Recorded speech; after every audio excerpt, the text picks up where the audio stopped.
Esta homilía llega a ustedes a través de Radio Claret América. El Instituto Bíblico Claretiano de las Américas presentan Poniendo el Evangelio en Práctica con el Padre Manuel Villalobos, un programa para aprender a amar a Dios sin miedo. Iniciamos. Buenos días, hermanos y hermanas que me sintonizan a través de Radio Claret América. Soy Manuel Villalobos Mendoza. Qué alegría compartir con ustedes la palabra de Dios. Ya estamos en el cuarto domingo del tiempo de Adviento, tiempo maravilloso. Hemos ido escuchando la lectura, la voz de Juan que nos invita a reorientar nuestra vida, a hacer cambios, a aceptar al Mesías, de ser profeta a pesar de las adversidades. Seguimos con el Evangelio de Mateo. Hoy esta lectura va a ser para el día domingo 18 de diciembre y está tomado, como les decía, de Mateo del capítulo 1, versículo 18-24. Ya nos estamos acercando al nacimiento del Hijo de Dios y ya los textos nos van poniendo ese sabor muy bonito. Y fíjense lo que dice la palabra de Dios. Después de que comienza toda la genealogía, en el versículo 12 dice, en el versículo 18 dice, la generación de Jesucristo fue de esta manera. Su madre María estaba desposada con José y antes de empezar a estar juntos, se encontró encinta por obra del Espíritu Santo. Su marido José, como era justo y no quería ponerle en evidencia, resolvió repudiarle en secreto. Así lo tenía planeado cuando el ángel del Señor se le apareció en sueños y le dijo: José, hijo de David, no temas tomar contigo a María tu mujer, porque lo engendrado en ella es del Espíritu Santo. Dará a luz un hijo y tú le pondrás por nombre Jesús, porque él salvará a su pueblo de sus pecados. Todo esto sucedió para que se cumpliese el oráculo del Señor por medio del profeta.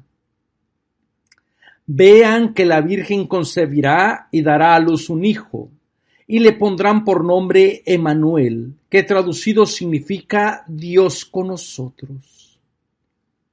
Despertando José del sueño, hizo como el ángel del Señor le había mandado y tomó consigo a su mujer. Palabra de Dios.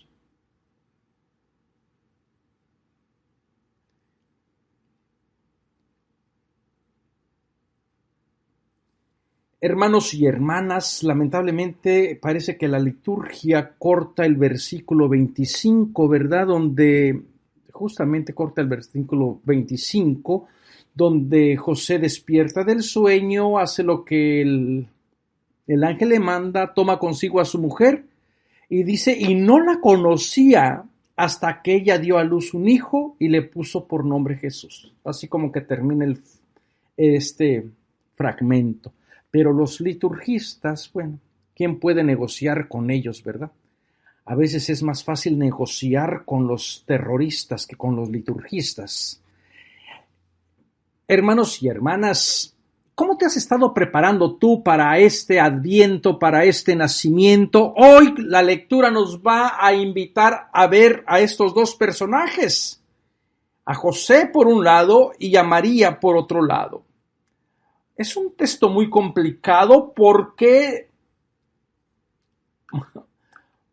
nosotros no estamos acostumbrados a escuchar este lenguaje de que las vírgenes o las mujeres queden embarazadas por obra del Espíritu Santo, ¿verdad? Este lenguaje nos parece, para la gente de la ciencia de estos tiempos, pues parece un poquito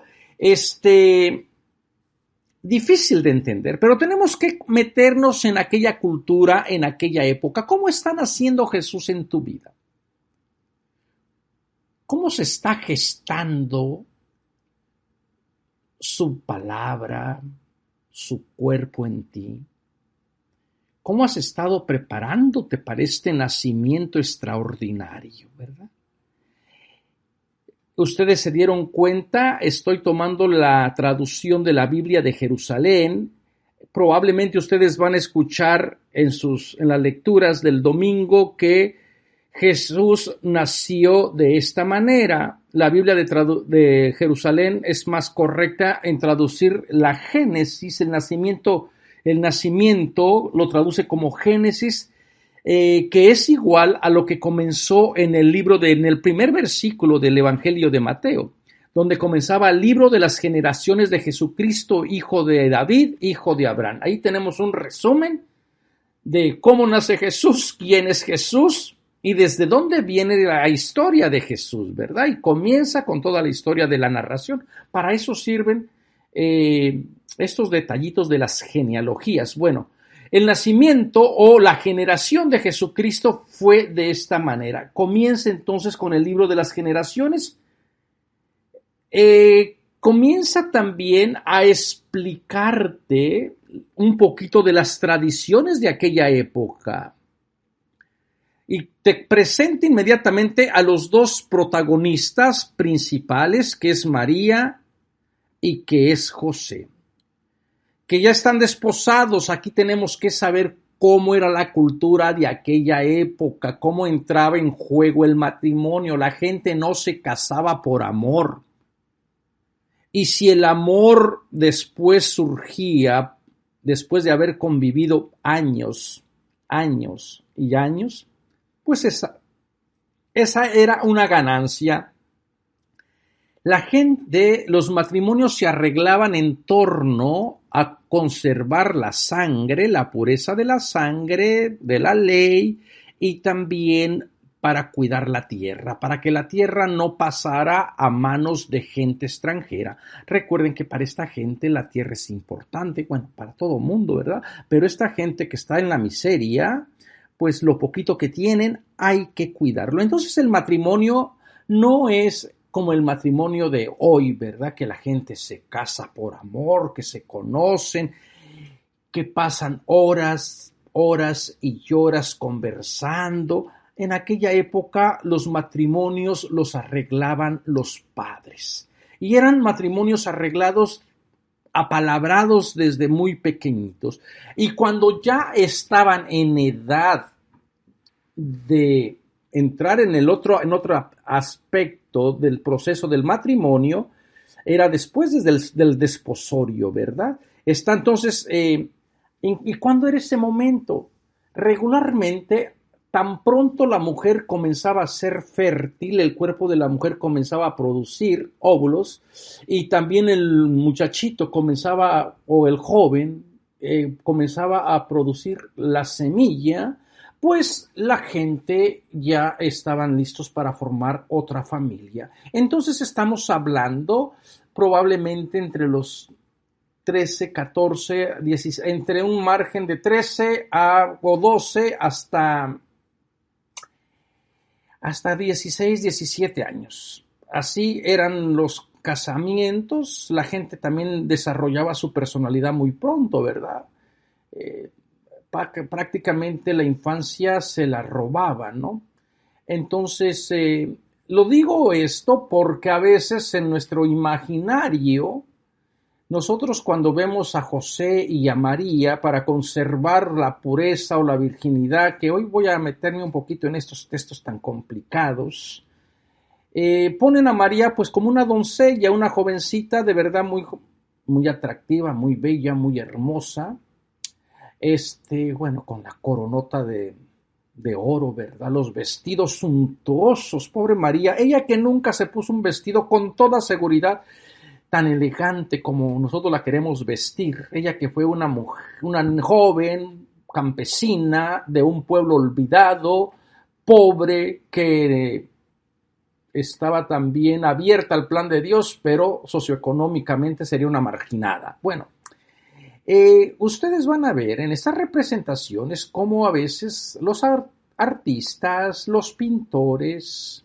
con eso de que lo que se diga de María no es suficiente, pues a veces hemos dicho y hemos presentado una María que no tiene nada que ver con la María del Evangelio.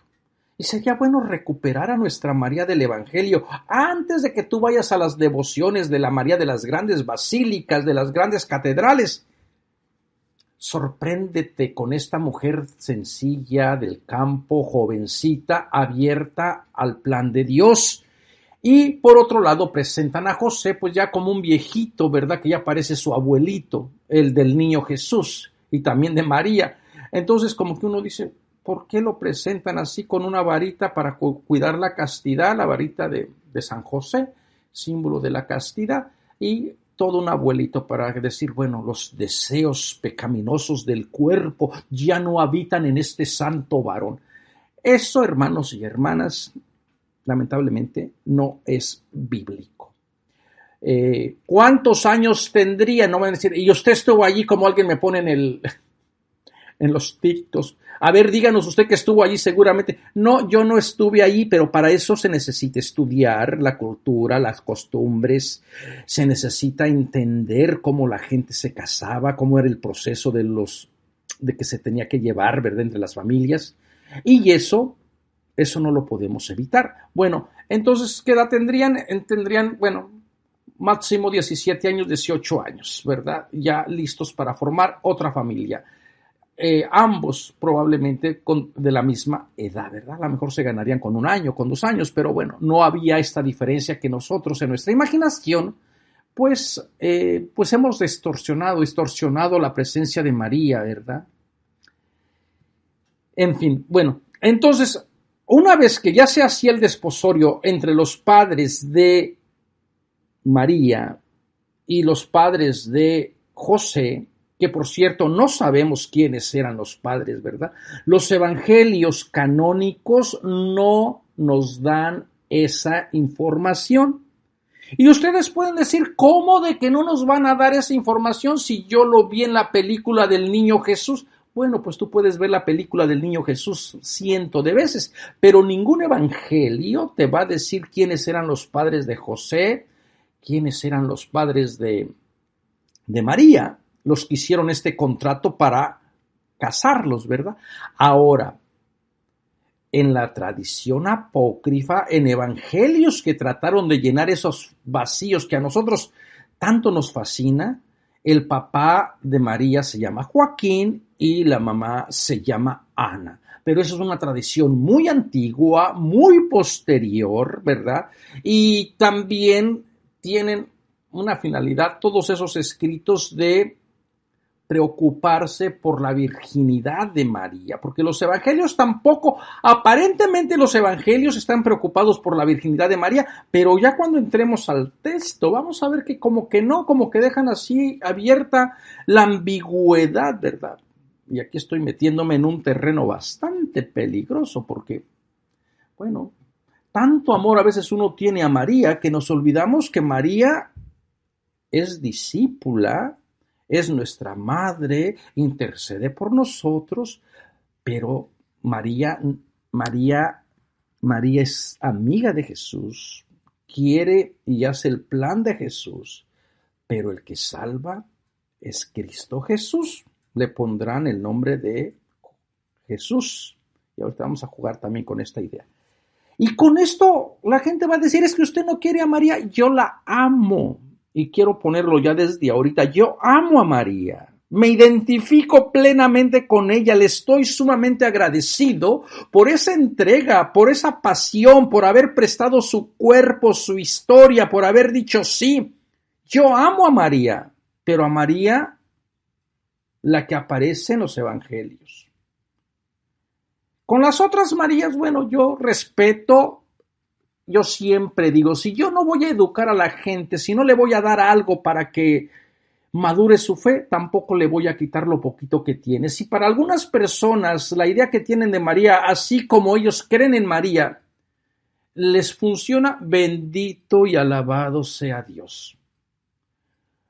Pero solamente les estoy tratando de decir que a veces hemos distorsionado a la María del Evangelio por otra María, inalcanzable, porque es reina, porque es esto, porque el otro. Y uno dice, bueno, Yo personalmente me quedo con la María que he conocido a través de los estudios bíblicos, porque esta María es cercana. Yo me puedo identificar con ella como una persona marginada, una persona que pasa carencia, una persona que tiene un gran reto, ¿verdad? No es una tarea fácil el plan que se avienta María. Bueno, todo esto es para entrar un poquito en calor.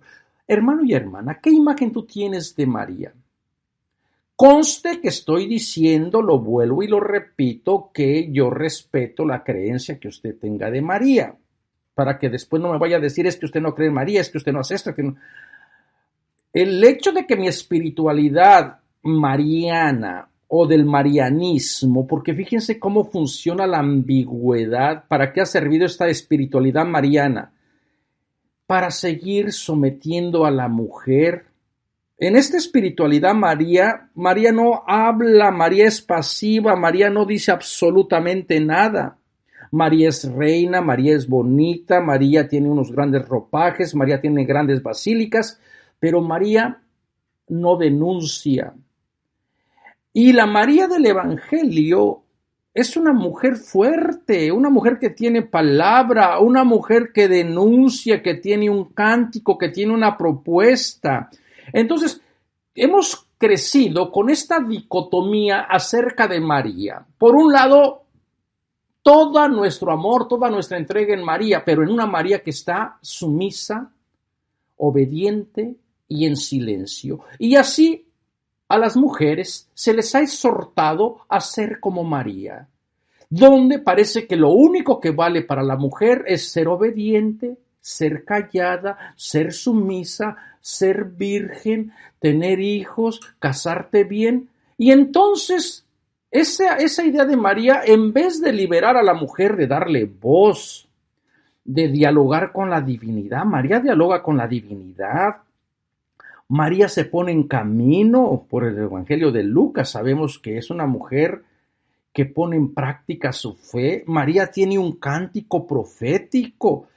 Esta María sería la que necesitamos, en mi humilde opinión, para seguir empoderándonos. Porque este marianismo nos ha hecho más mal que bien. Fíjense cómo esto se ve reflejado en la manera que tenemos los varones con la mujer. A la mujer, si es nuestra madre, la adoramos, la alabamos, y el día 10 de mayo en México se celebra el Día de la Madre y todo mundo la venera y todo mundo la quiere poner en un altar, y el resto del año olvidada, maltratada. Yo de verdad me quedo espantado cómo hay mujeres olvidadas, ancianas y con tantos hijos.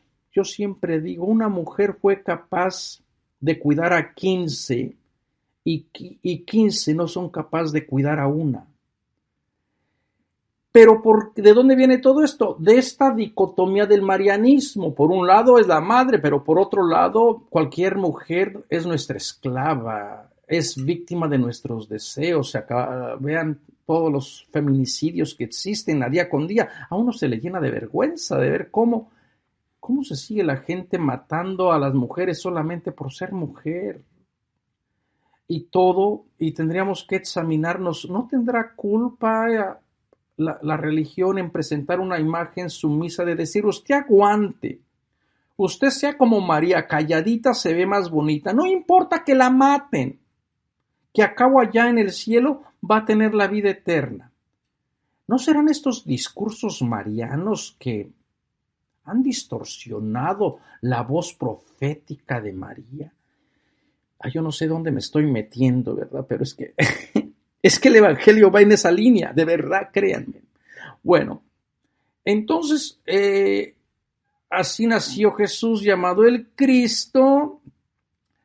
María está desposada, ya están en el proceso, ya ese es un matrimonio arreglado. y solamente faltan cumplir el otro proceso, bueno, de hacer la fiesta públicamente, de comenzar a negociar.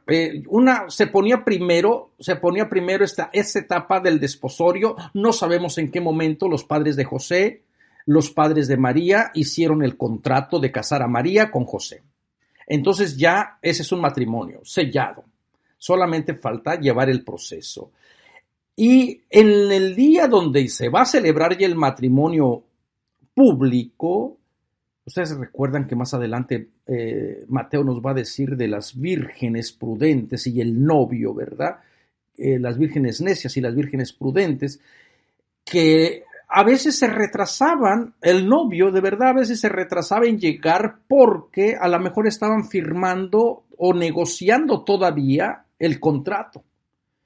El padre queriendo sacarle más dinero o por la dote de la hija, porque era virgen, porque sabía hilvanar, sabía coser, cocinar, era recatada, bueno, le daba honra al padre. Entonces el padre va a tratar de colocar bien a la hija en el último momento y, lógico, el padre del novio también va a tratar de decir, bueno, sí, pero mira, mi muchacho es trabajador, mira lo que ha puesto, mira lo que gallardo, qué viril, no, hombre, casi que ya terminemos y cerremos el contrato. Y una vez que ya se terminaba el contrato, bueno, ya venía el novio, se integraban todos a la fiesta, que ya la gente estaba esperando, y ese hoy era el evento público. Bueno, María y José todavía no van por este proceso, apenas están en el desposorio, y ya antes de empezar a estar juntos ellos, o sea, todavía no tienen relaciones sexuales.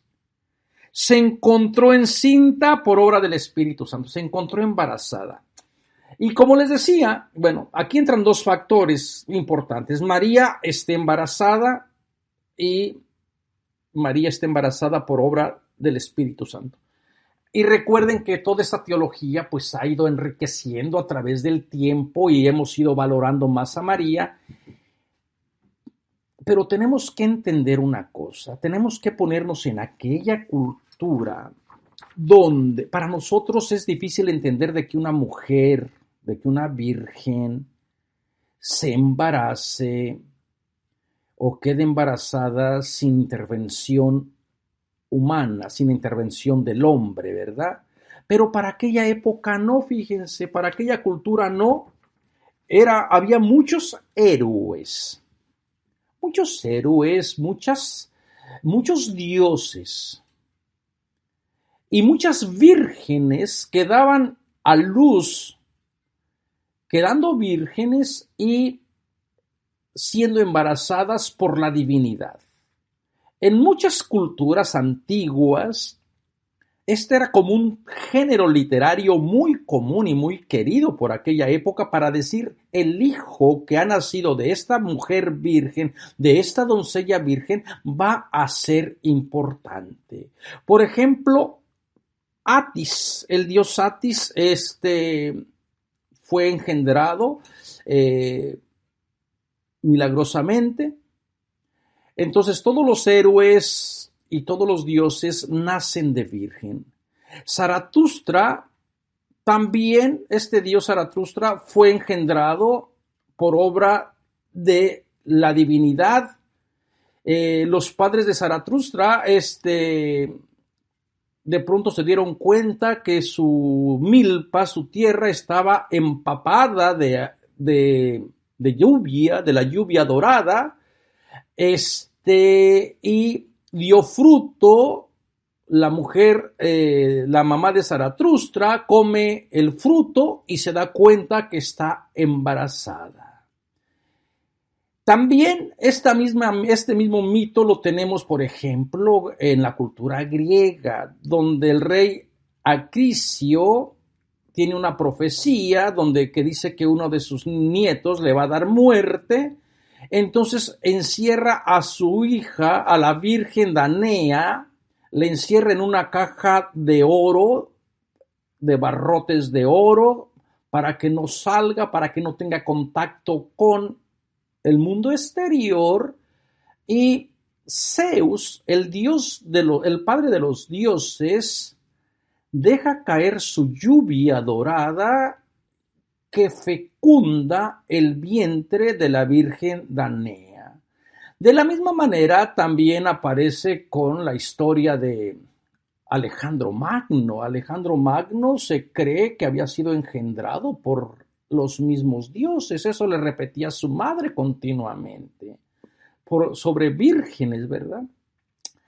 También la mamá de Apolo. Apolo también nace del vientre virginal de su madre, que había sido amante de Zeus, Zeus donde quiera andaba. Bueno, todas estas historias, leyendas, influyeron probablemente para decir Jesús, hijo de David, que va a venir aquí con la identidad, no es una persona cualquiera. También tiene un origen extraordinario. Nuestro héroe tiene que nacer como los grandes héroes de mujeres vírgenes. Entonces, uno puede cuestionar, tú puedes decir, pero ¿cómo van a estar pensando eso? Así era la manera de esta gente de pensar. Yo solamente estoy tratando de invitarles a que se pongan en el contexto de aquella época. Y toda la teología que hemos desarrollado acerca de la encarnación de Jesucristo, Hijo de Dios, que nació de María Virgen, que se hizo persona, pues es una teología más desarrollada, ¿verdad? Pero los evangelios parece que juegan todavía con esta idea. Entonces, María queda embarazada por obra del Espíritu Santo. Si en la antigüedad la gente se podía quedar embarazada por la divinidad por medio del viento, por medio de la lluvia o por medio de alguna fruta divina, por eso es que tan importante también en los mitos de creación de no comer de ciertas frutas, porque la fruta hay ciertas frutas que son exclusivas de las divinidades.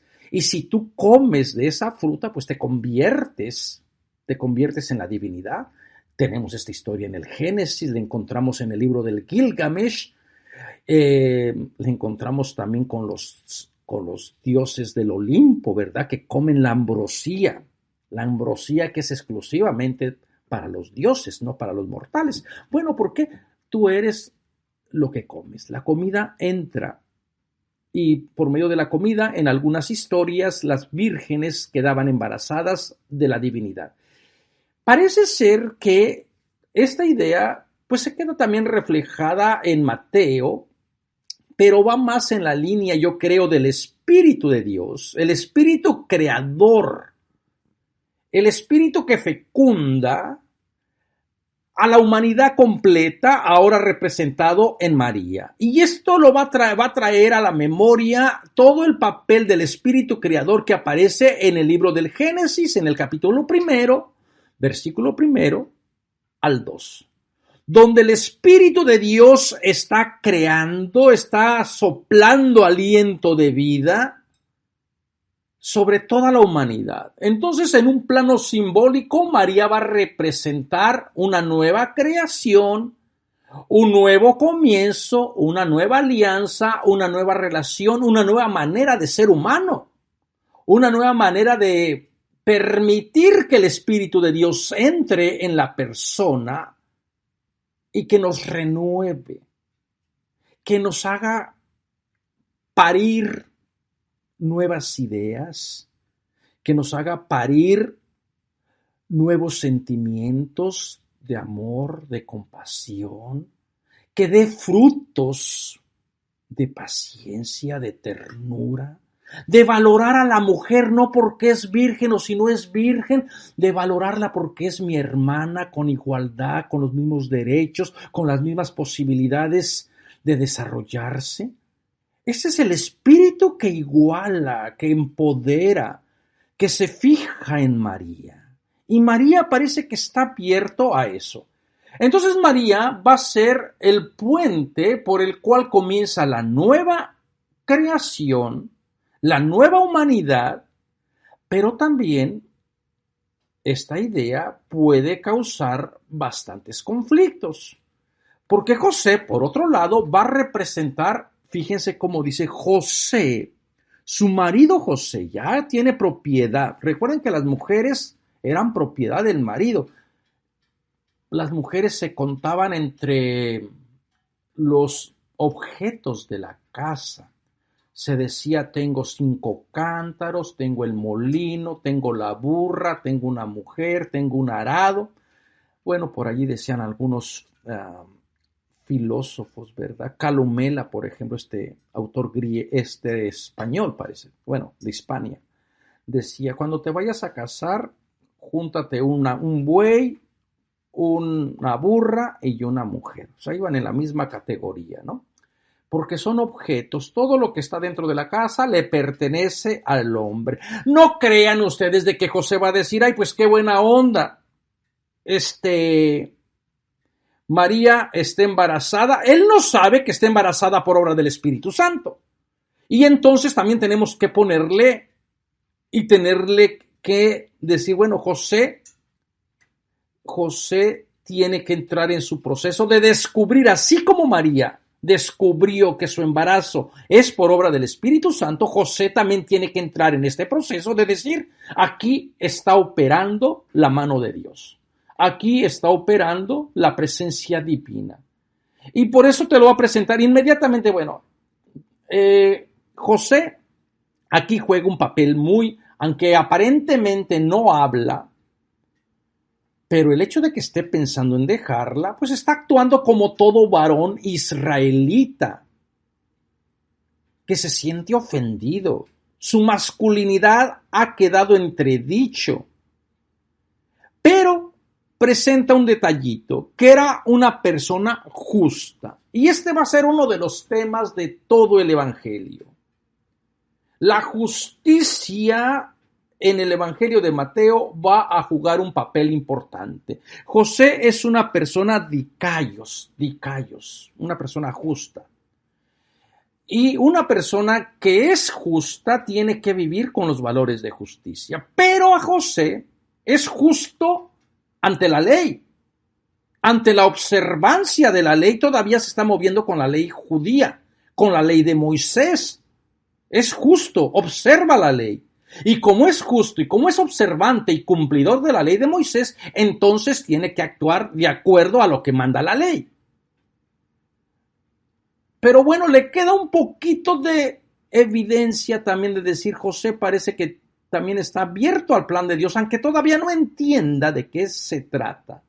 Y bueno, también la imagen de José nos va a recordar al otro héroe, ¿verdad?, que apareció allá en el libro del del Génesis, José el soñador, de cómo entró en su proceso y también que Dios le hablaba en sueños. José va a estar siempre relacionado con sueños. Ahorita vamos a hablar un poquito de eso. Entonces, José, como hombre justo, pero ante la ley, le estoy enfatizando que José es justo, observante de la ley de Moisés, no quiere ponerle en evidencia. Y uno dice, bueno, pues si la abandona, si la repudia en secreto, bueno, pues está bien, pero el embarazo está allí, continúa, y todo el mundo lo va a saber. Nazaret no tiene miles de habitantes, es un pueblito pequeñito, ¿verdad?, insignificante, pero por lo menos quiere salvarle la vida, no quiere hacerlo público. Y el texto que está tomando es del Deuteronomio, del capítulo 22, versículo 23 al 27. Fíjense, anteriormente a este versículo se los voy a leer para que sepan por qué José es justo de acuerdo a este texto, porque él tiene todo el derecho realmente de matarla. En el versículo 22 del Deuteronomio 22 dice: Si se sorprende a un hombre acostado con una mujer casada, morirán los dos, el hombre que se acostó con la mujer y la mujer misma. Así harás desaparecer el mal de Israel.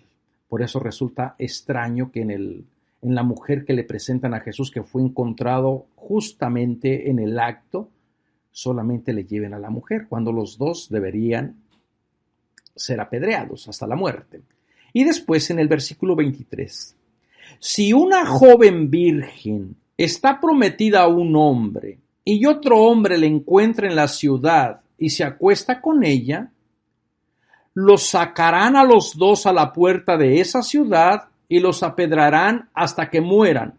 A la joven por no haber pedido socorro en la ciudad, y al hombre por haber violado a la mujer de su prójimo. Así harán desaparecer el mal en medio de ti. Recuerden que la violación no es tanto que quieran defender la integridad de la mujer. Aquí lo que se está es cuidando la propiedad del hombre. La mujer es propiedad del hombre, y si alguien viola a la mujer, que es propiedad del marido o del prometido, pues le está robando. Es mercancía averiada, ¿verdad? Con aquella mentalidad. No me estén culpando a mí, yo les estoy diciendo lo que aquella gente pensaba. Fíjense, pero si es en el campo donde el hombre encuentra a la joven virgen prometida, la fuerza y se acuesta con ella, solo morirá el hombre que se acostó con ella. No harás nada a la joven virgen, no hay en ella pecado que merezca la muerte. El caso es semejante al de un hombre que se lanza sobre su prójimo y le mata, porque fue en el campo donde le encontró, y la joven virgen prometida acaso gritó sin que hubiera nadie en que la socorriera. Bueno, José, persona justa, puede llevar todo este proceso de sacar a María, denunciarla públicamente, arrastrarla a la puerta, a la fuera de Nazaret, y allí permitir que todo mundo la apedree, y así muera María. Cuando uno sabe todas estas historias, no le queda más que quitarse el sombrero por María, por decir, qué mujer tan valiente. Aceptar el compromiso de ser la madre de Dios, sabiendo que la van a matar, sabiendo que está expuesta a ser apedreada. ¿Quién en su sano juicio va a tener la valentía como María de decir, aquí estoy? Confío en que el plan de Dios supera mi inteligencia. ¿Ven por qué yo amo a María? María pone en riesgo su cuerpo, su persona, su honra.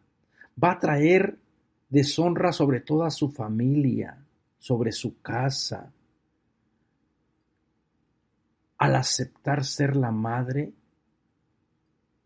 de Jesús.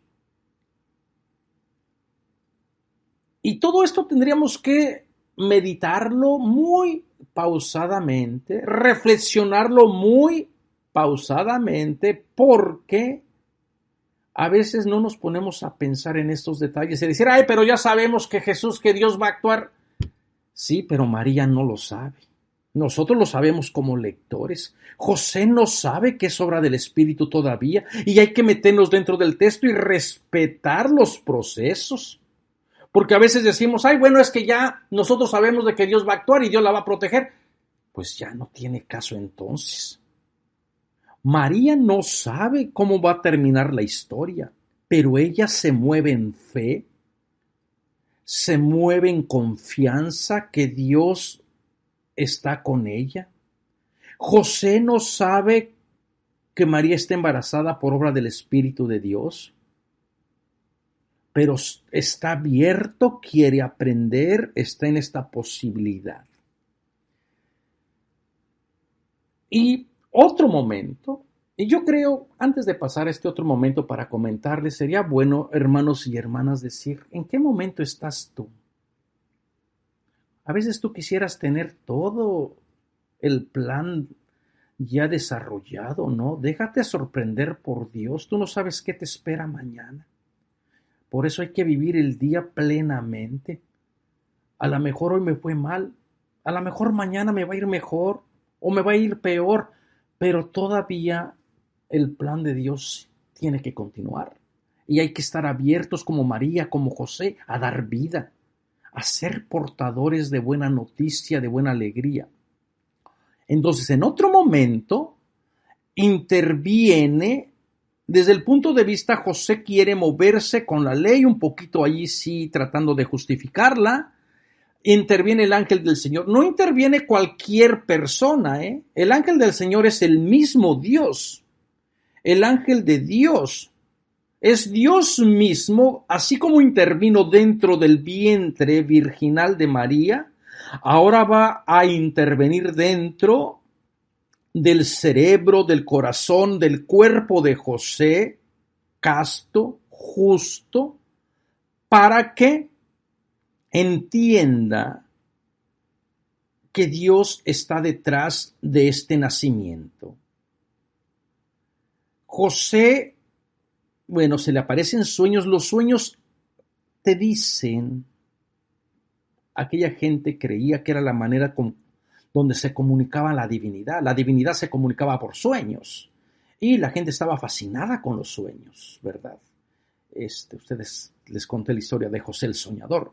Bueno, Dios va a abrir, así como abrió el vientre virginal, el cuerpo virginal de María, su corazón virginal, su mente virginal, ahora va a abrir el cuerpo, la mente, el corazón, el cerebro casto de José para decir, mira tu linaje, hijo de David, José hijo de David. Ya se nos había dicho que Jesús viene de David, entonces reafirma eso. No temas en tomar contigo a María tu mujer, porque yo estoy detrás. Yo estoy allí. El rechazarla es rechazarme a mí. Vean la alianza que Dios hace con María. Lo que le pase a María le pasa a Dios. Hay una alianza, hay una ética de responsabilidad. Dios vuelve a entrar en contacto con la humanidad antes de que nazca. Dios dice, estoy cercano, estoy contigo, nada te puede pasar. Entonces, hermanos y hermanas, tenemos que tener esta certeza de que Dios puede entrar en nuestro corazón y hacer que demos a luz, no solamente biológicamente, sino nuevas humanidades, nuevos pensamientos, nuevas maneras de entender la palabra de Dios. Esto es lo grandioso de la Biblia, nueva manera de decir, yo no había visto este sentido del texto. Y luego viene y le va a dar nuevamente otra iluminación. Dará a luz un hijo y tú le pondrás el nombre de Jesús porque él salvará al pueblo de sus pecados. Entonces, sabemos que en Lucas es María quien le da el nombre a Jesús, pero aquí es José. Parece ser que el nombre se daba durante la circuncisión y tanto el padre como la madre pueden dar el nombre. Aquí Dios mismo le dice, tú lo vas a nombrar y le vas a nombrar como Jesús, que viene del hebreo. Jesús es del lenguaje griego, pero del hebreo es Yeshua o Yeshu, que significa Jesús ayuda, Yahvé ayuda o Yahvé salva. Entonces, vean cómo Dios encuentra también a José en su proceso. Dios respeta los procesos. José todavía se está moviendo con la idea de la ley de Moisés. Dice, bueno, aquí va a haber una continuidad. Yeshua, el Dios Yahvé ayuda, Yahvé salva. El Yahvé que ayuda, que salvó al pueblo de Israel, ahora va a formar un nuevo pueblo, una nueva alianza. Entonces, todo esto es para que vuelva otra vez a Dios intervenir. Y luego, fíjense cómo reafirma nuevamente. Todo esto sucedió para que se cumpliera el oráculo del Señor por medio del profeta. Recuerden que esta comunidad viene de este trasfondo judío, les he estado comentando, y es necesario que Yeshua, Yahvé salva, Yahvé ayuda, exista este puente.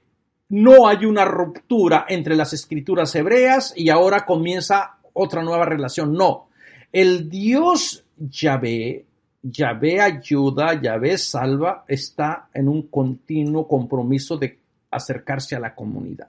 Hay esta relación. Y les cito este texto preciosísimo de Isaías, del capítulo 7:14, donde dice, vean que la Virgen concebirá y dará luz a un hijo, y le pondrán este nombre hermoso, el nombre más hermoso de toda la tierra, Emmanuel. Qué nombre tan bello y hermoso tengo, ¿verdad?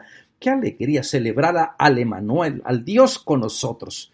Al Emmanuel de verdad, yo solamente soy una copia. Al Emmanuel que es Dios con nosotros, con la comunidad, con toda la humanidad, al que da vida, al que genera, al que nos muestre el camino. Cita Mateo, cita al profeta Isaías, capítulo 7, versículo 14. Y en aquella época, en aquella ocasión, recuerden que estamos en tiempo del 735 a.C., la gente del pueblo de Judea está desmoralizado, están en el exilio, están con estos problemas, y el profeta le dice, la joven, la virgen, va a concebir y a dar a luz un hijo. Hay muchas, aquí es donde entramos las discusiones, los que la virgen, si es la doncella, porque el texto es ambiguo. La versión de los 70, la primera traducción que se hizo de la Biblia del hebreo al griego, tradujo virgen en vez de traducir doncella. En el hebreo está alma, que significa doncella o jovencita, pero los que tradujeron del hebreo al griego, la versión de los 70, tradujeron partenos, que es virgen. Y bueno, ustedes pueden ver los diferentes significados. Una virgen no necesariamente tiene que ser jovencita, ¿verdad? Puede ser una persona que nunca ha conocido varón y puede ser mayor. Entonces, estas son las dificultades que uno se va a ir encontrando. Yo no quisiera entrar en estos detalles, pero bueno, ya comencé abriendo la boca de la virginidad de María. Al autor parece ser que no le interesa la virginidad de María, le interesa cómo se genera la vida, cómo toda la humanidad, José, María, pueden dar vida, pueden otra vez tener posibilidades de crear nuevas relaciones con este Dios grande. Entonces, vean la importancia del Emmanuel, el Dios con la comunidad. El Dios con la comunidad, del Emmanuel que comienza desde ahorita. Dios está con ustedes a la mitad del Evangelio, donde 2 o 3 se reúnan, allí estoy yo en medio de ustedes. Y al final del Evangelio, en el capítulo 28, todo poder se me ha dado en el cielo. Vayan, bauticen y sepan que yo estaré con ustedes todos los días. El Emmanuel que siempre está con ustedes. Y ahora les voy a decir por qué los liturgistas no aumentaron el versículo 25. Dice, y no la conoció hasta que ella dio a luz un hijo y le puso por nombre Jesús. Muy probablemente se quieren evitar el problema si no la conoció antes de que naciera Jesús, el no conocerles, no tener relaciones sexuales con ella, ¿verdad? Esta era la forma en que se hablaba en el tiempo de la Biblia. Tuvo relaciones con. Bueno, entonces, aquí entra la pregunta. ¿No la conoció antes, pero sí la conoció después de que nació? ¿O María fue siempre virgen, perpetuamente virgen, como nosotros creemos o como es el dogma? El dogma es de que María fue virgen antes, en y después del parto. Pero esto no lo dice la Biblia. La Biblia o los evangelios no te especifican estos detalles que después la tradición, la teología, los estudiosos han venido a enriquecer el texto. Entonces, se queda uno con esta ambigüedad. Y esto va a ser un problema porque apareció ya desde el siglo III. En el siglo III comenzaron, es cierto que muy temprano hay un énfasis por vigilar, por custodiar la virginidad de María. Los evangelios apócrifos, por ejemplo, son un claro ejemplo de esas voces que para ellos era importante que María fuera virgen antes, en y después del parto. Pero hay otras personas que parece que no le dieron importancia a los evangelios. Y los evangelios canónicos, vuelvo y lo repito, nos dejan con esta ambigüedad. Yo no tengo la razón, yo solamente les estoy diciendo que